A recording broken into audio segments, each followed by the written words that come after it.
Bonjour à toutes et à tous et merci de nous rejoindre pour cette nouvelle édition. Voici les principaux titres.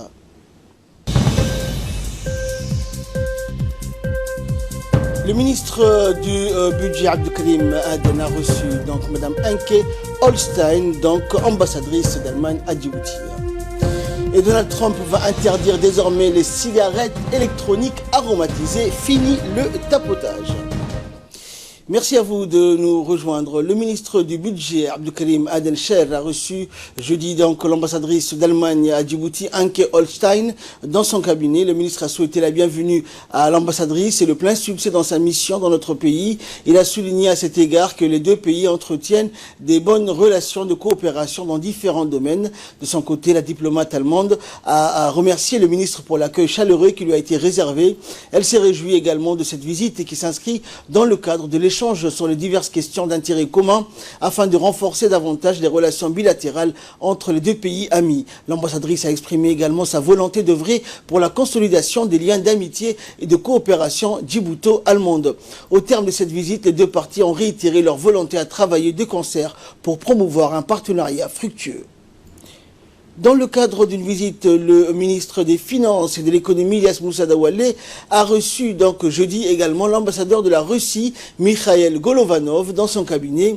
L'ambassadeur a remercié le ministre pour son accueil chaleureux. Au terme de cette visite, les discussions ont porté sur le renforcement des relations bilatérales entre les deux pays. Il a été aussi question du prochain sommet Russie-Afrique qui se tiendra à Sochi le 24 octobre prochain.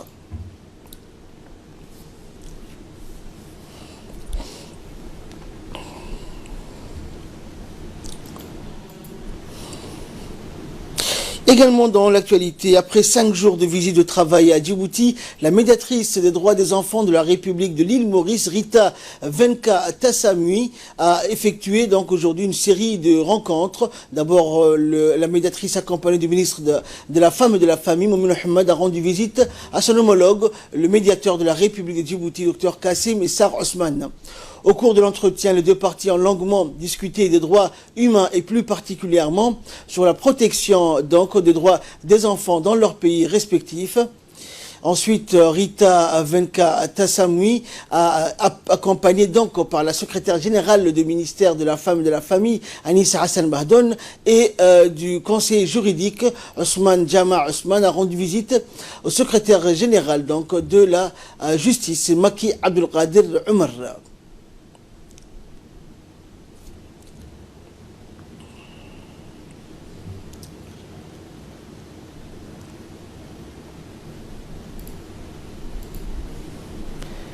Le secrétaire général donc, du ministère de la Justice a accueilli la médiatrice de l'île Maurice chaleureusement. Les discussions donc se sont déroulées en présence des responsables du ministère de la Justice et bien sûr la délégation qui accompagne Madame donc Vera et qui effectue donc des visites dans plusieurs institutions de l'État durant sa visite de travail à Djibouti.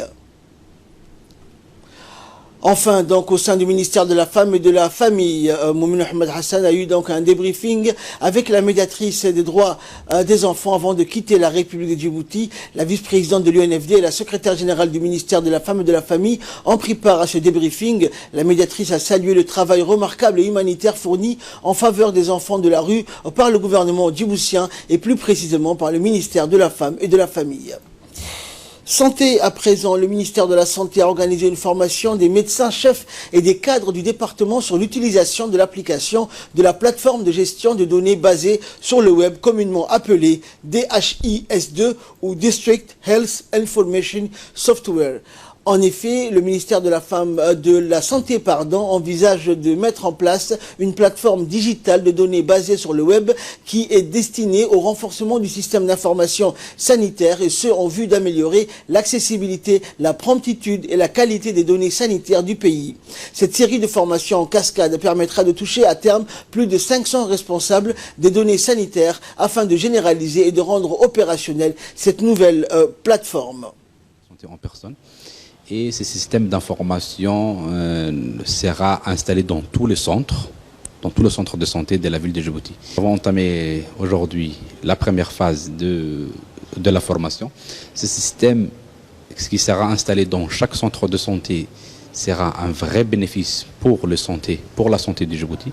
Pourquoi? Parce qu'il sera informatisé. Nous allons collecter les informations, les saisir, et toutes ces données vont être répertoriées et cumulées au niveau du ministère de la Santé.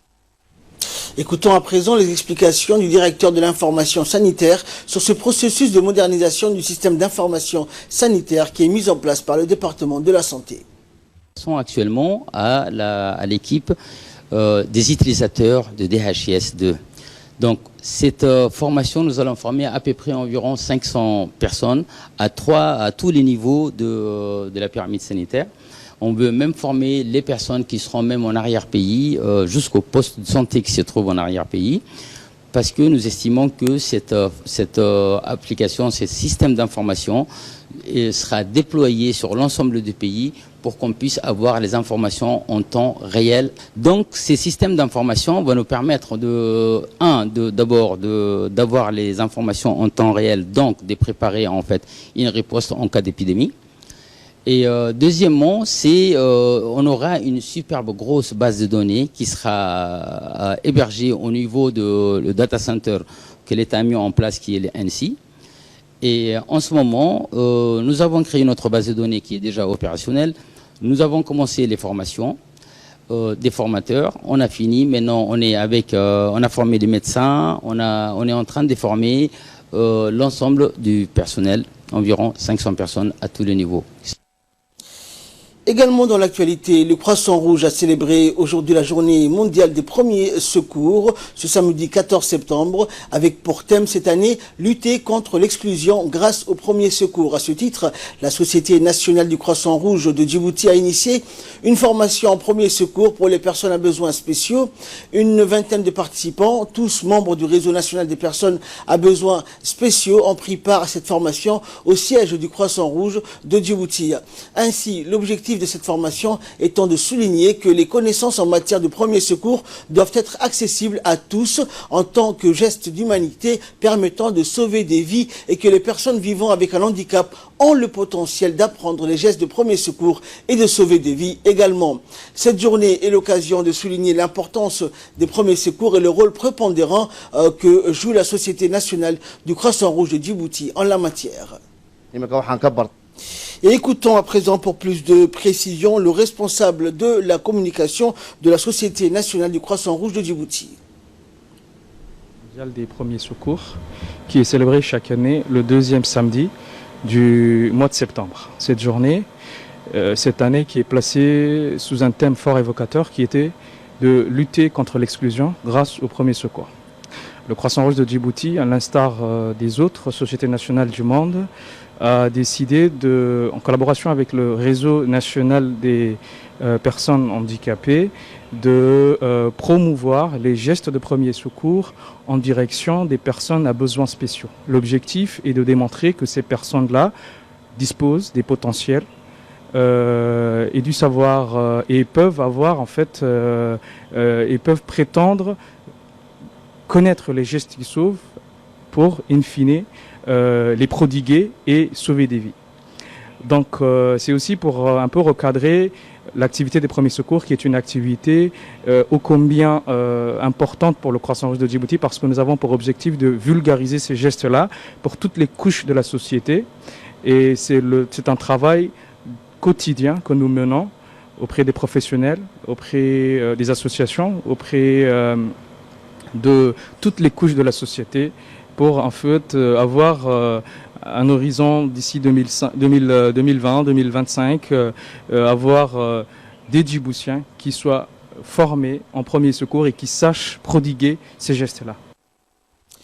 L'association APE de Djebel, en étroite collaboration avec l'association AGS à Djibouti, donc a procédé aujourd'hui à l'octroi d'un don de kits scolaires aux enfants issus des familles démunies du quartier Djebel.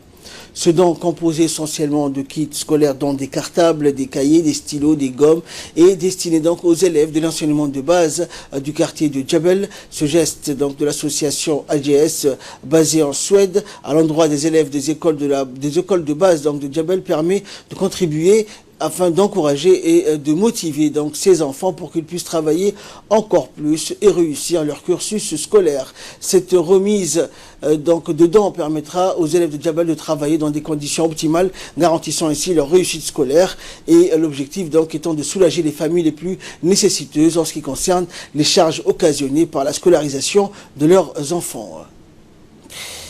Un programme de formation phare, la bourse Mandela Washington, a pour objectif de promouvoir le développement en Afrique.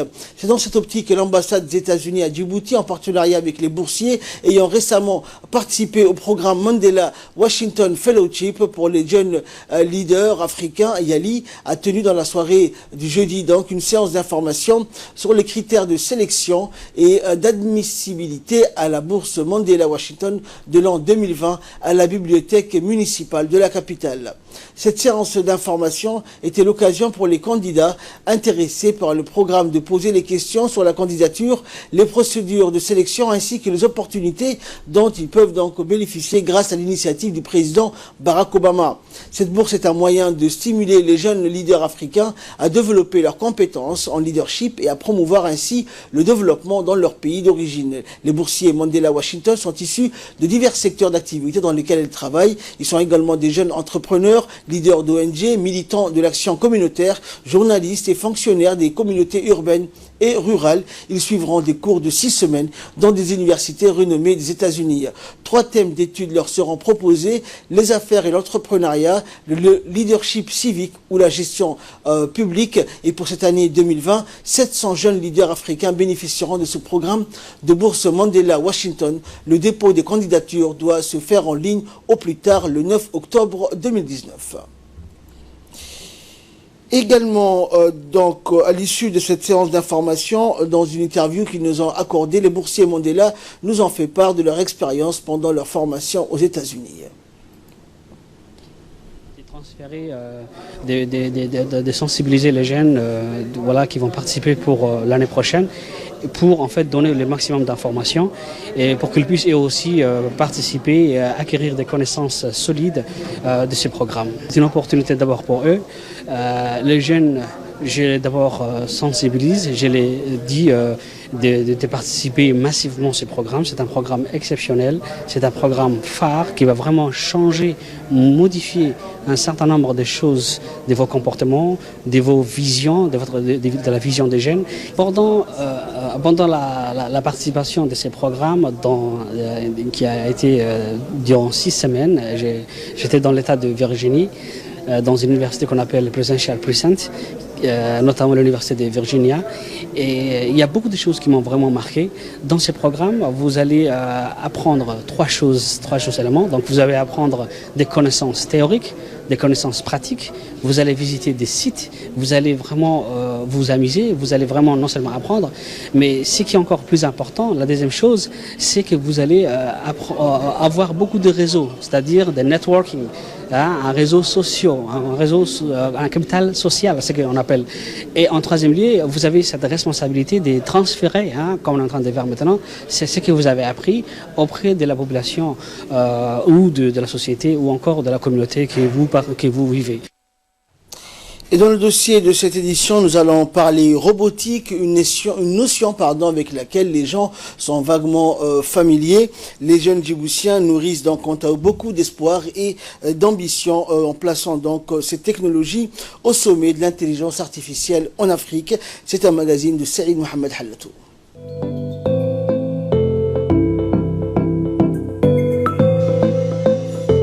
Waïs Mahdi, Warsama Yassine, Abdeslam Ahmed, Hamida Haroun sont des jeunes qui viennent de différents horizons. Ils ont une passion commune, un lien inextricable qui les lie tous. C'est la robotique. Ils n'ont pas tout à fait l'allure scientifique, mais bricolent. Et les maîtres mots sont de ce centre qui réunit aujourd'hui toute une communauté de passionnés. Ces apprentis sorciers ne travaillent pas ensemble et occupent dans son coin. Par exemple, Waïs Mahdi s'occupe avec l'utilisation de drones. Il autopère pour faire de la livraison des matériels médicaux, mais dessus tout, il est féru de prise de vue aérienne. Warsama, lui, est un chevronné de robots.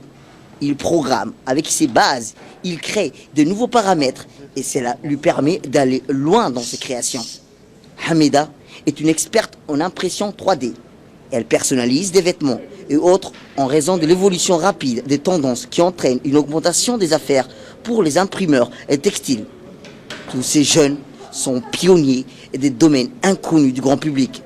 Leur vocation à chacun, c'est leur passion pour la robotique et la programmation. En fait, notre passion a commencé depuis le lycée, en première, exactement en première, et on la suit depuis le première jusqu'à maintenant. On a eu la chance d'accéder à ce Fab Lab qui a tout le matériel pour faire de la robotique ou bien pour innover d'autres choses, créer des choses. Et on est là, on s'entraide. Mais les robots ne sont qu'un point de départ. Ces jeunes acquièrent des compétences en leadership. Ils apprennent à travailler en équipe. La robotique est un excellent véhicule pour apprendre, mais aussi permet d'élargir leur champ de créativité.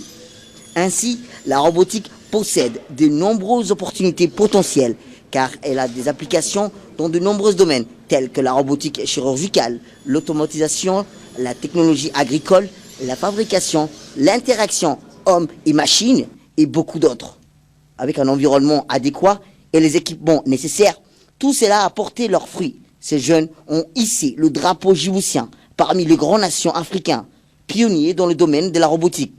Ces jeunes ont pris part aussi au Parc, qui est un concours panafricain de robotique, une initiative créée pour inspirer les jeunes tout en promouvant l'éducation du STEM. Ces jeunes djiboutiens ont pris part à cette compétition parmi plusieurs pays et ont réussi une belle prouesse en arrachant le 2e et 3e place à leur toute première participation à cette prestigieuse compétition annuelle. J'ai fait partie des jeunes qui ont participé au concours de panafricain qui se nomme concours de robotique. Et c'était la 4e édition qui se trouvait au Ghana. On a pu remporter le 2e prix. Et c'est dans ce Fab Lab qu'on a fabriqué notre robot. Et c'était une très belle expérience, on a appris beaucoup de choses. Le robotique, ça a été toujours ma passion de faire cela. C'est comme un passe-temps et c'est comme ma passion aussi. Et c'est très intéressant pour notre monde qui est très développé, dans le monde très développé. Et voilà, c'est très intéressant, je dirais. Ça va beaucoup aider dans notre environnement surtout. Alors qu'il relève encore de la science-fiction, il y a quelques décennies, à peine, les robots font aujourd'hui partie de notre réalité. Aujourd'hui, le monde de la technologie et de la robotique est de plus en plus développé. Face à cette avancée grandiose de Djibouti, n'est pas en reste. Cette ardente passion à manier des robots, à faire de la programmation est la raison de ces jeunes. La plupart d'entre eux ont fait une vocation et ont trouvé leur chemin pour en faire les études académiques. Les innovations technologiques de ces dernières années ont ouvert de nouvelles perspectives dans le développement de la robotique et viennent aujourd'hui avec le métier de demain.